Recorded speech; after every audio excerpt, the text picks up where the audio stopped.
Hey guys, Jeff Ryan here. The project for this week is going to be this blue Mako shark. Looks real good. Oh, before we even get started, last week, I'm sorry, I'm getting ahead of myself.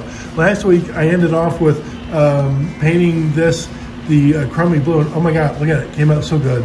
Came out so good. I got the bumpers on, front and back bumpers on, got the windshield in, and I took a guy that I had with the head and the driver there, and we're going to go ahead and put that on eBay as well. I've got a few other things here that are going to go on eBay, but today we're going to talk about that Mako shark. Now, what's interesting, I've said this in a few of my videos, is I'll be doing something like this, and my wife will come in and say, hey, listen, our itinerary for today is, and she did that today, and we've been setting up for a garage sale. So yeah, I wanted to start doing the video, and I think I can get it done, but setting up for a garage sale and trying to get a video done, that was unexpected. So I'm going to tell you why here in just a second, why we're going to get into this Mako shark. All right, I know I wanted to dive into the blue Mako there, but my buddy of mine, Walter, just sent me some screws here. The two on the left are from Rather Boring Model Motoring.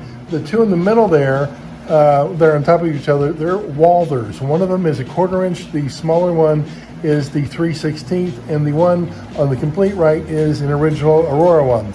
Now, the ones that I have found that most likely replicate the Aurora ones are the Walthers.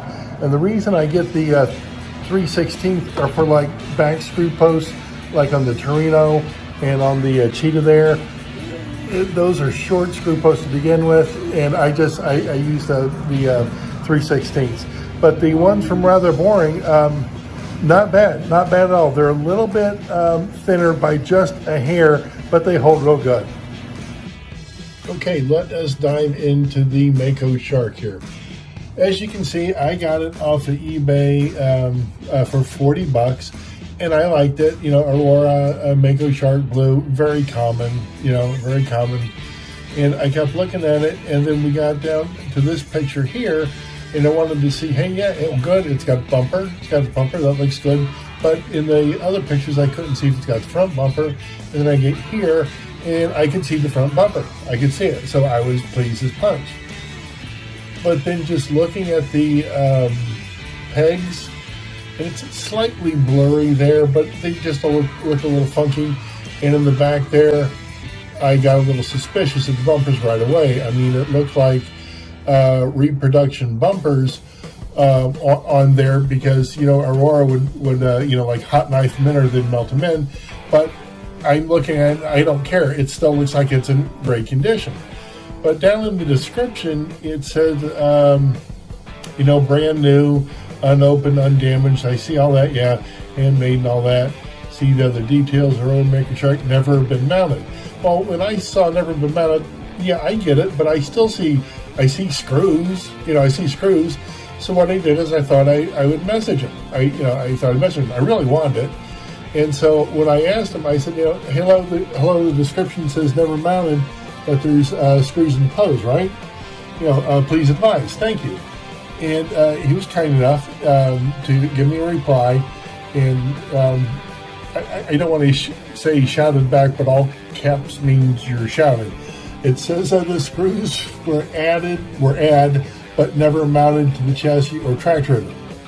Okay, I get it. Thank you. That's good enough for me. So if somebody never put it on a chassis, you know, it doesn't look dirty. I mean, it looks like it's really good condition. So if it's never had track time, and if it's got a little bit of threads in the screw post, I'm still fine with that. But again, to address the bumpers, I shot him back another message here, and this is after I received it because I could look at it better. You know, I had it in my hand and everything. I said, hello, the Mako shark came in, and the body looks wonderful. Thank you for offering it for auction. However, I need to ask you what you know about the bumpers. They appear to be aftermarket bumpers. Please advise. So once again, he's very courteous, and he replies back. I have had this body for years. This is the way I received it. I get it. If you got it like that, and if you're not the guy to put the bumpers on, if you got it in an auction or a bunch of stuff, hey, I get it. But my point was, is if he knew if the bumpers were repro, aftermarket or not, because they certainly look like it to me, and they weren't mentioned anywhere in the auction description that I got. Now, why in the world would I be so hot for getting this Mako shark? It's very common. No, it's not. It's really not. It's really not common. But everybody has a blue Mako shark. Not like this one. Not like this one. I'll further explain. When they say extremely rare, beyond rare, I think I may have pulled the tab up. Let me see if I did. There's the message. Yes, I did. Yes, I did. Here's one. Yeah, I was looking at this earlier. The orange Mako sharks.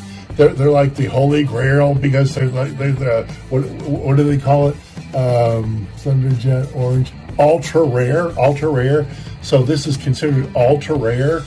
And what's funny is if the orange one's ultra rare, 1, 2, 3, 4, 4. If they're ultra rare, 4 of them. Yeah, really, 4 of them. That's considered ultra rare. What's rarer than the orange ones is the blue ones that don't have any factory accents. You don't see these come up, guys. You really don't see these come up. Without the factory accents, has it been on a chassis? It's like new condition. Let's call this ultra rare. Again, we're talking about, hey, listen, this is ultra rare. Well, there's 4 of them on one page. There's 4 of them on one page. Is that hard to find? No, I see them there every day for years, So I would say ultra rare to find one without the factory accents in minty fresh condition. That's ultra rare.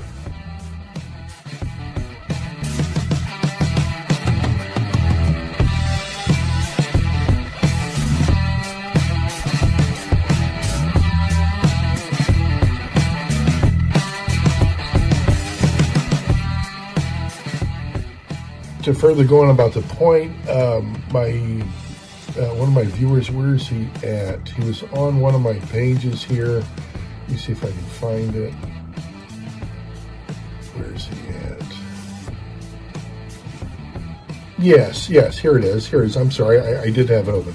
Okay, this is one I think maybe, back in May. How I buy stock cars. And I was going into the video, and it's like, I look for the cruddy ones that I know I can fix up, and then I fix them up, then they're worth much more. But he had a great point. He says, thanks for the video. The big problem is stuff is selling way too much than it's worth. Agreed. Collectors think they have a gold mine. It's not true. This stuff is toys, and there's a lot of it. Well put. You know what? Well put. If a book or reference says, hey, listen, Aurora didn't produce this color as much as this color, that doesn't mean there's only, 1 on the planet or 2 on the planet. No, they still produced a lot of them. Maybe not as much as a turquoise or a red or a common color, but there's a lot of this stuff around. And his point is it's selling, or trying to sell, is the real point, for way too much than it's worth. I couldn't agree with him more. Okay, very good. Coming back out here to the garage, the shop area. Oh, and by the way, the garage sale, we got my car's wife back there. As soon as we got the garage cleaned out, her car was in here quicker than anything. The funny thing about the end of the garage sale, it absolutely cracked me up because she had a brilliant idea, wonderful idea. I didn't have presence of mind to do it. All the crap that you got like left over from a garage sale, we had a box, and she says, just put everything in the box. And I'm thinking, what are we gonna do? Wait 3 months and have this crap in the box taking up space? Now she put everything in the box. I put everything in the box, and she goes, take every bit of that to Goodwill. I got in my car so quick. I drove to Goodwill. I was grinning from ear to ear. Not only did we make a couple bucks at the garage sale, we had a blast, but we got rid of everything. Everything is absolutely gone.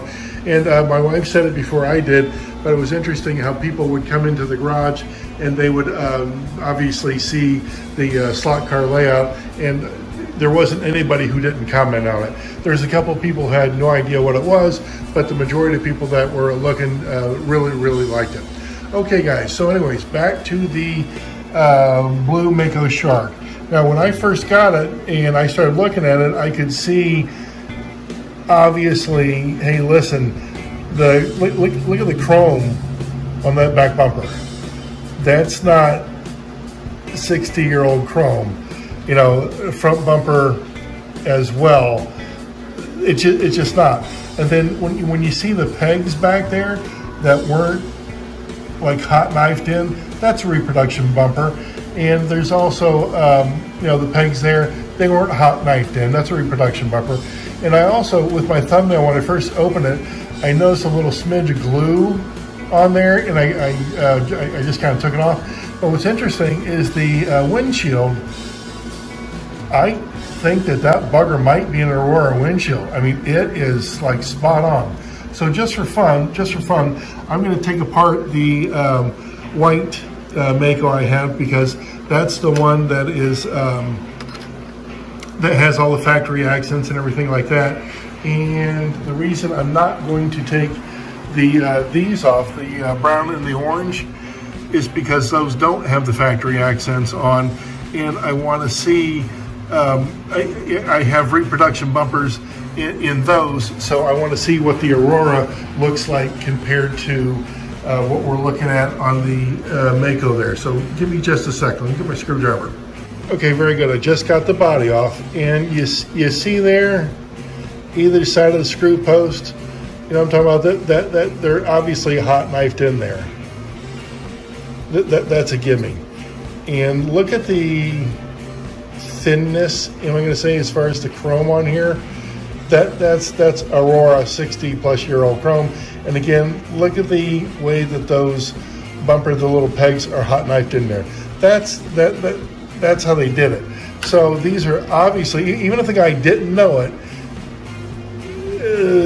what I'm thinking is, since this didn't have any factory accents on it, Aurora released them like that in like some of the special packages, special road track pieces rather, and they didn't have bumpers, they didn't have glass, they didn't have, you know, the screw posts weren't threaded whatsoever.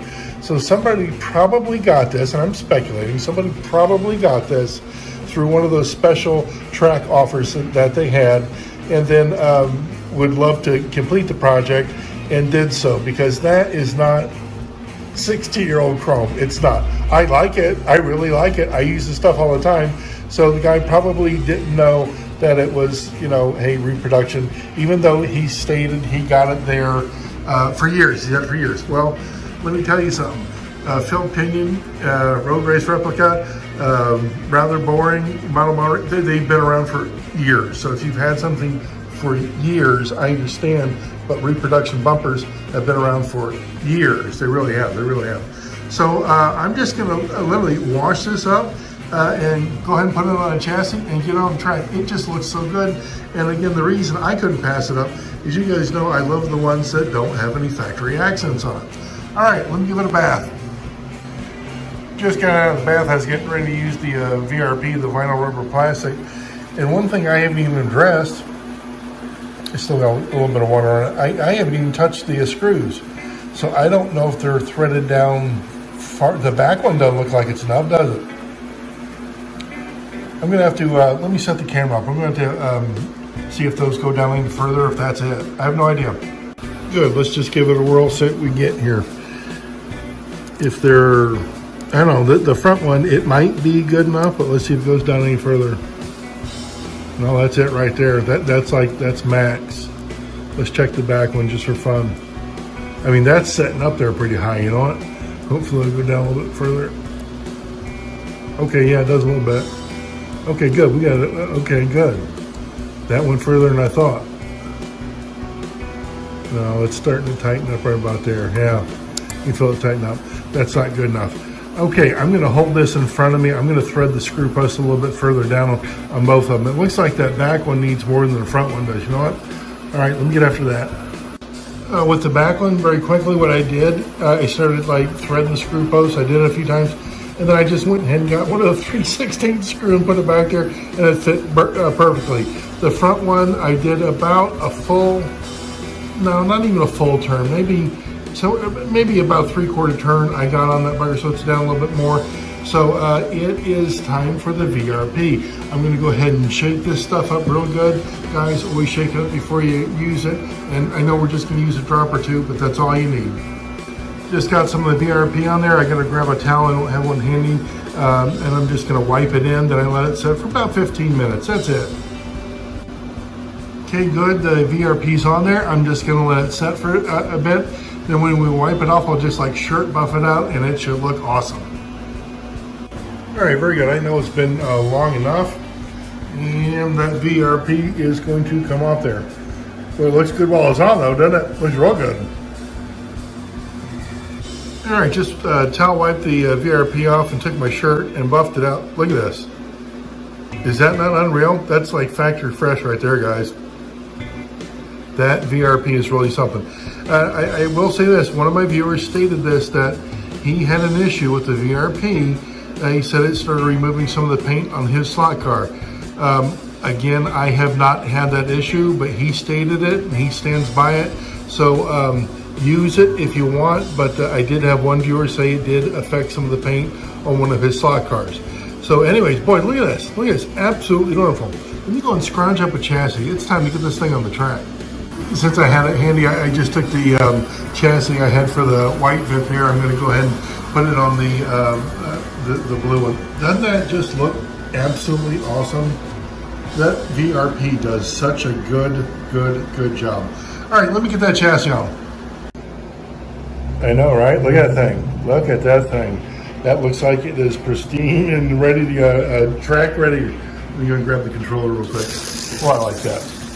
I don't know why I'm attracted to it. Maybe it's how clean they are. The ones that don't have any accents, but they are tough to find, guys. They really are. I gravitate towards them. I was at the one toy show. It was interesting because I had mentioned that to a gentleman who was standing right next to me. We were looking at the same collection, and there was a cheetah there, one of the orange cheetahs, and it didn't have any accents on it. And just in passing, I said, you know, I go after the ones that don't have any accents. And he looked at me funny when I pointed to the cheetah. I don't know if he realized that Aurora released them like that. They sure did. So I've got a bunch of these. I've got, I don't know, 24 or 5 plus. I don't know how many of them I got, but I really like the ones that just don't have anything going on with them. All right, guys, I hope you enjoyed the video. Please check my book out. I'm going to put a link down there. I've had a lot of good reviews about it. I appreciate it, guys. I really do. And let me know if you need anything. I'm here for you. Ask any questions you want. I get right back as soon as I can. All right, guys, see ya.